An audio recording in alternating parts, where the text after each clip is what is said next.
नमस्कार. S prime न्यूजमध्ये आपल्या सर्वांचं स्वागत. आपल्या प्रेमात लखन आडवा येतोय या संशयाचं भूत विशालच्या मानगुटीवर बसलं आणि यातूनच दोघांमध्ये रोज भांडण होऊ लागलं. लखन हा टेरेसवर उभा राहायचा आणि मोठ्या आवाजात लव सॉन्ग लावायचा.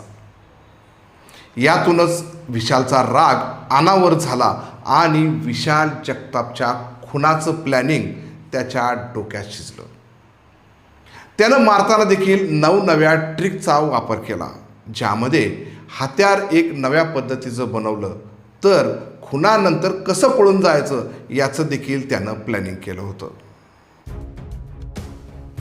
पंढरपुरात घडलेल्या लखन जगताप दुहेरी हत्याकांडामधील मारेकरी हे मागील 6 महिन्यापासून पोलिसांना गुंगारा देण्यात यशस्वी होत होते. त्यामुळे या गुन्ह्यात पोलिसांच्या तपासावर प्रश्नचिन्ह उभारत होते. मात्र नव्याने आलेल्या उपविभागीय पोलीस अधिकारी प्रशांत डगळे आणि त्यांच्या टीमने काट्याने काटा काढायचा ट्रेंड वापरून आरोपीच्या मुसक्या आवळल्या आहेत. नेमकी ही हत्या का झाली, पोलिसांनी अखेर तपास कसा केला, हेच आज आपण जाणून घेणार आहोत. 15 जुलै 2025 वार मंगळवार आणि वेळ होती रात्रीचे 8:30 ते 9 वाजण्याची. लखन जगताप हा तरुण आपल्या कामावरून घरी आला. कपडे बदलून जेवण करणार होता. त्यासाठी आईला जेवण बनवायला सांगितले. त्यामुळे आई सुरेखा जगताप या किचनमध्ये स्वयंपाक करू लागल्या.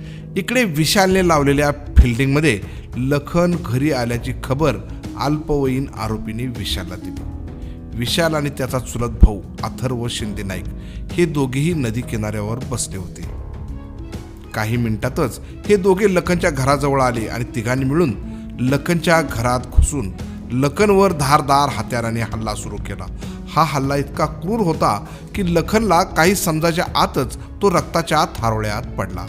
त्याला वाचवण्यासाठी त्याची आई सुरेखा जगताप यामध्ये पडल्या असता त्याने आरोपीला विशाल तू का मारतो असं विचारताच विशालच्या लक्षात आलं की लखनच्या आईनं आपल्याला ओळखलंय.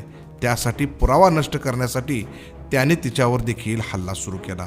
एका मागे एक असे वर्मी घाव घातल्याने तिचा देखील जागीच मृत्यू झाला.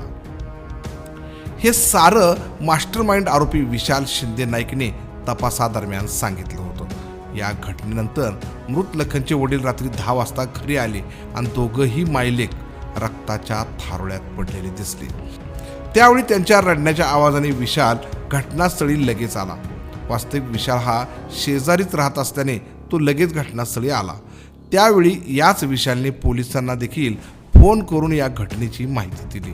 इथपर्यंत ठीक होतं. मात्र यानंतर हे आरोपी पोलिसांना सापडत नव्हते.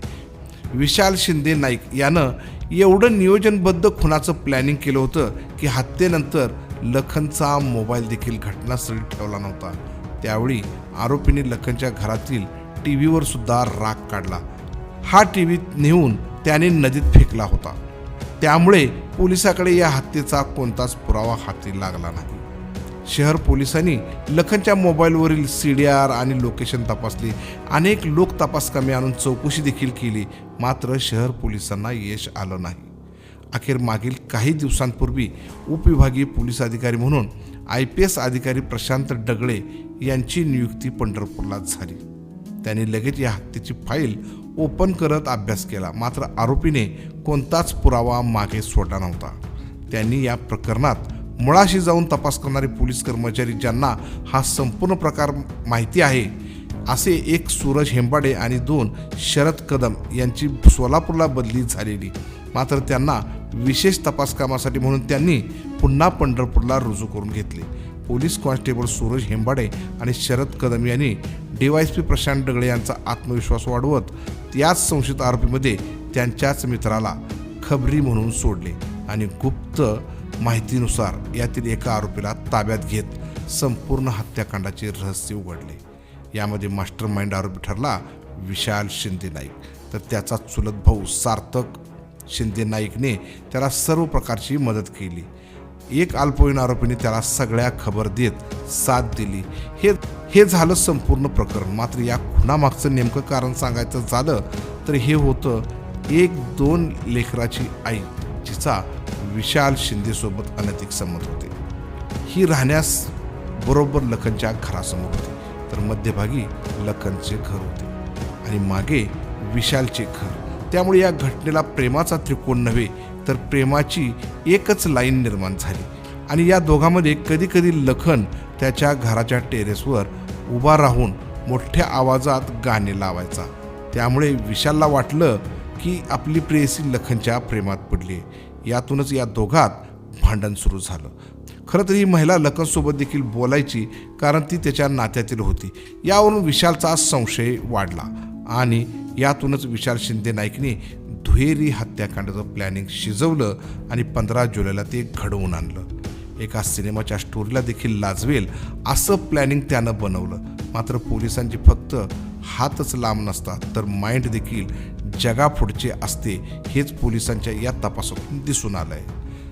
मागील काही दिवसामध्ये या आरोपींना पोलीस कस्टडी मिळाली होती आणि हे प्रकरण न्यायालयात मजबूत होण्यासाठी पोलिसांनी अथक परिश्रम करून संपूर्ण पुरावे शोधून काढले आहेत.